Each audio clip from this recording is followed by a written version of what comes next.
నమస్తే. ఉగాది స్పెషల్ బొబ్బట్లను సింపుల్గా చేయాలంటే ఇలా నీటిలో ముంచి చేశారనుకోండి, బొబ్బట్లు అనేవి మృదువుగా సాఫ్ట్గా ఎన్ని రోజులైనా గట్టి పడకుండా చేయరాని వారు కూడా చాలా సింపుల్గా ఈజీగా చేసేసారు. 1 గ్లాస్ వరకు శనగపప్పును తీసుకున్నానండి. మీరు కప్పుతో కానీ గ్లాస్తో కానీ కొలత ప్రకారం తీసుకోండి. దీన్ని వాటర్తో 2-3 సార్లు శుభ్రం చేసిన తర్వాత ఫ్రెష్ వాటర్ని వేసి టైం అనేది ఎక్కువగా ఉంటే ఒక 1 అవర్ పాటు నానబెట్టేసేయండి. లేదంటే వెంటనే చేయాలి అనుకుంటే 15 to 20 మినిట్స్ పాటు నానబెడితే సరిపోతుంది. ఇలా నానబెట్టడం వలన పప్పు త్వరగా ఉడికిపోతుందండి. లేదంటే 5 మినిట్స్లోనే పప్పు నానాలి అంటే మీరు హాట్ వాటర్ని వేసి నానబెట్టేసుకోవచ్చు.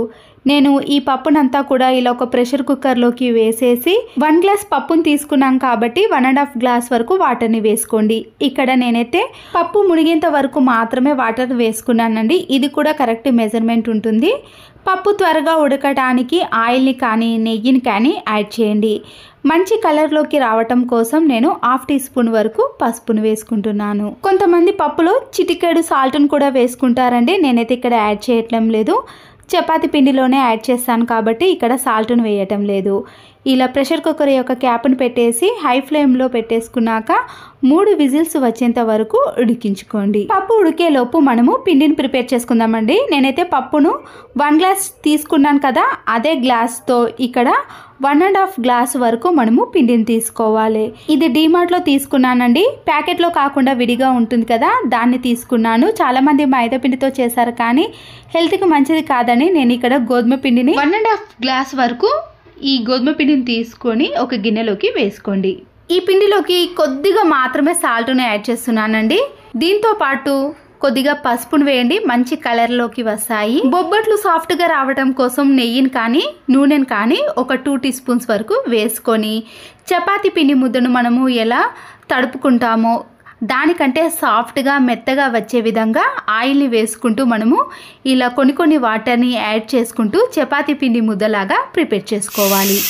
ఈ పిండిని ప్రిపేర్ చేసుకునే లోపు పప్పు కూడా ఉడికిపోతుందండి. 3 విజిల్స్ వచ్చిన తర్వాత ప్రెషర్ కుక్కర్ని ఆపేసి ఇప్పుడు పిండిని మనము మెత్తగా సాఫ్ట్ లాగా ప్రిపేర్ చేసుకోవాలి. పిండి అనేది గట్టిపడకుండా ఉండటానికి నెయ్యిని కానీ నూనెను కానీ ఇలా చేతిలోకి వేసుకొని ఇలా పిండి మొత్తానికి కూడా అప్లై చేసేయండి. దీనివల్ల పిండి అనేది గట్టిపడకుండా చాలాసేపు అయినా మెత్తగా సాఫ్ట్గా ఉంటుంది. ఒక కాటన్ క్లాత్ను నేను వాటర్తో తడిపేసి ఈ పిండి ఆరిపోకుండా ఉండటానికి ఇలా తడి క్లాత్ను వేసానండి. సమ్మర్ కాబట్టి త్వరగా ఆరిపోతుందండి. ఈ పిండి ప్రిపేర్ చేసుకునే లోపు పప్పు కూడా ఉడికిపోతుందని చెప్పాను కదండి. ఒకసారి ఉడికిందో లేదో చెక్ చేసుకోండి. ఇలా చేత్తో మనము గట్టిగా ప్రెస్ చేసామనుకోండి, పప్పు అనేది పూర్తిగా ఉడికిపోవాలి. ఎక్కడ కూడా గట్టిగా కానీ పలుకు మాదిరిగా ఉండకూడదు.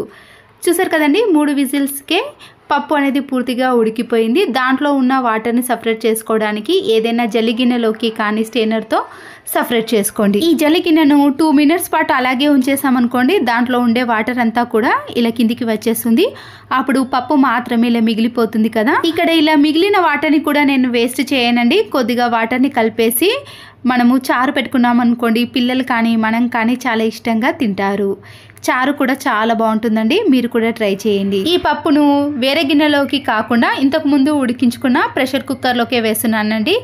ఎందుకంటే ఎక్కువ గిన్నెలు తీసుకోవడం, మళ్ళీ వాటిని క్లీన్ చేయడం అలాంటి పని ఏది ఉండకూడదు. మనము 2-3 గిన్నెల్లోనే ఈ బొబ్బట్లను పూర్తి చేసుకోవచ్చు.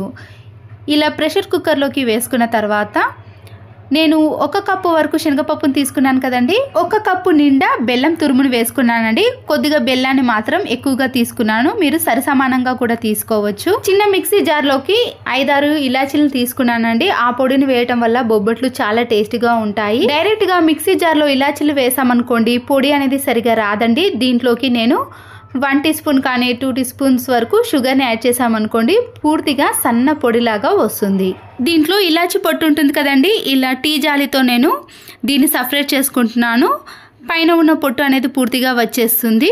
తర్వాత పప్పును బెల్లాన్ని ప్రెషర్ కుక్కర్లోకి వేసాం కదండి. స్టవ్ ఆన్ చేసేసి మీడియం ఫ్లేమ్లో పెట్టేసుకుని వాటర్ వేయకుండా బెల్లం అనేది వేడికి కరుగుతుంది కాబట్టి పప్పు బెల్లాన్ని ఇలా ఒక స్పూన్తో కలుపుకుంటూ ఒక 10 to 15 మినిట్స్ పాటు మీడియం ఫ్లేమ్లో పెట్టి ఉడికించుకోవాలి. 5 మినిట్స్కే బెల్లం అనేది ఇలా పూర్తిగా కరిగిపోతుందండి. బెల్లం అనేది పూర్తిగా కరిగిపోయి కొద్దిగా గట్టి పడుతున్నప్పుడు మనం స్టవ్ని ఆఫ్ చేసుకోవాలండి. కింద అడుగంటినట్టు అనిపిస్తే మీరు నెయ్యిని కానీ నూనెను వేసుకొని కూడా కలుపుకోవచ్చు. పప్పు గుత్తి ఉంటుంది కదండి, వేడిగా ఉన్నప్పుడే ఇలా పప్పును బెల్లాన్ని పూర్తిగా స్మాష్ చేసుకోవాలి. దీనివల్ల మిక్సీని మనము ఎక్కువసేపు రుబ్బుకోవాల్సిన అవసరం ఉండదండి. ఒక 2 ట్రిప్పులు తిప్పేసామనుకోండి పప్పు అనేది పూర్తిగా స్మాష్ అయిపోతుంది.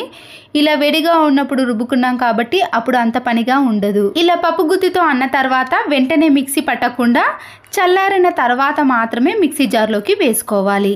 చూడండి, చల్లారిన తర్వాత ఈ పప్పు అనేది ఇంకా గట్టి పడుతుంది. అప్పుడు మనము ఒక మిక్సీ జార్లోకి వేసుకొని 1 ట్రిప్ కానీ 2 ట్రిప్పులు మాత్రమే మిక్సీ పట్టుకోవాలి. అయితే మిక్సీ జార్ అనేది తడిగా ఉండకూడదండి. ఇలా ఒక పొడి క్లాత్తో తుడిచిన తర్వాత ఈ పప్పును వేసుకొని మిక్సీ పట్టుకోండి. ఇక్కడ పప్పును 2 ట్రిప్పులు మాత్రమే మిక్సీ పట్టుకున్నానండి. ఇలా పూర్తిగా స్మాష్ అయిపోయింది. పప్పు అనేది ఎంత మెత్తగా ఉంటే బొబ్బట్లు అంత సాఫ్ట్గా వస్తాయండి. అప్పుడే తెలిసిపోతుందండి. పప్పు అనేది ఇలా చేతిలోకి తీసుకున్నప్పుడు బాల్స్ లాగా వచ్చేసింది అనుకోండి, పప్పు అనేది పర్ఫెక్ట్గా రుబ్బుకున్నామని తెలుసుకోవచ్చు. వెంటనే ఈ పప్పును బాల్స్ లాగా ప్రిపేర్ చేసుకున్నాం అనుకోండి చేతికి అతుక్కుంటుంది. కొద్దిసేపటి తర్వాత చల్లారిన తర్వాత ఇలా మిక్సీ జార్లో నుంచి పప్పును తీసుకొని బాల్స్ లాగా ప్రిపేర్ చేసుకోవాలి. బొబ్బట్లు అనేవి ఏ సైజులో రావాలి అనుకుంటే మనము ఆ సైజులోనే ఈ బాల్స్ని ప్రిపేర్ చేసుకోవాలండి. ఈ పప్పు అయితే కొద్దిగా పెద్ద సైజులో తీసుకొని పిండిని మాత్రం కొంచెం తక్కువ సైజులో తీసుకున్నాం అనుకోండి భక్ష్యాలు అనేవి చాలా పర్ఫెక్ట్గా వస్తాయి, తీయగా ఉంటాయి. ముందుగా పప్పుతో ఇలా అన్ని బాల్స్ని కూడా ప్రిపేర్ చేసుకున్నానండి. పిండి ఆరిపోకుండా ఉండటానికి తడి క్లాత్ వేసాం కదండి. ఇప్పుడు దాన్ని తీసేసి పిండిని మరొకసారి సాఫ్ట్గా కలుపుకొని ఈ పిండిలో వాటర్ని ఈ పిండి ముడిగేంత వరకు వేసి ఒక 10 to 15 మినిట్స్ పాటు రెస్ట్ ఇచ్చేసేయండి. ఇలా చేయటం వలన పిండి అనేది చాలా సాఫ్ట్గా స్మూత్గా అవుతుందండి. ఈ పిండిపై మూతను పెట్టేసి రెస్ట్ ఇవ్వండి. 15 మినిట్స్ తర్వాత మూతను తీసేసి పిండిని చూసారనుకోండి చాలా సాఫ్ట్గా ఇలా నొక్కితే మెత్తగా ఉంటుందండి. మనకి బొబ్బట్లు కూడా అంత సాఫ్ట్గా వస్తాయి. మరొకసారి చేత్తో ఇలా సాఫ్ట్గా చేసుకున్న తర్వాత దీంట్లో నుంచి చిన్న చిన్న బాల్స్ అనేవి ప్రిపేర్ చేసుకోవాలి. ఈ పిండితో పాటు మనము మిక్సీ పట్టుకున్న పప్పు ఉంది కదండి, దాన్ని కూడా మనము వీటికంటే కొంచెం చిన్న సైజులో పప్పును కూడా ఇలా బాల్స్ లాగా అన్నిటినీ ప్రిపేర్ చేసుకోండి. తర్వాత ఒక బటర్ పేపర్ని తీసుకొని దానిపై నూనెని కానీ నెయ్యిని కొద్దిగా అప్లై చేసి మనం ప్రిపేర్ చేసుకున్న పిండిని దీనిపై కొద్దిగా ప్రెస్ చేస్తూ పప్పుతో ప్రిపేర్ చేసిన బాల్స్ ఉన్నాయి కదండి మధ్యలో పెట్టేసి పిండి మొత్తాన్ని కూడా ఈ పప్పు కనపడకుండా ఉండటానికి కవర్ చేసేయండి. ఇప్పుడు దీనిని బటర్ పేపర్ పైన పెట్టేసి ఈ పిండి పైన కొద్దిగా నెయ్యిని అప్లై చేసి చేత్తో కానీ లేదా ఇంకొక బటర్ పేపర్ని దీనిపై పెట్టేసి ఇలా చేత్తో నొక్కేసారనుకోండి సాఫ్ట్గా ఉంటుంది. కాబట్టి పిండి మనము ప్రెస్ చేయగానే ఇలా వెడల్పుగా అవుతుంది. మనకి ఏ సైజులో కావాలంటే బొబ్బట్లను ఆ సైజులో ప్రిపేర్ చేసుకోవచ్చండి.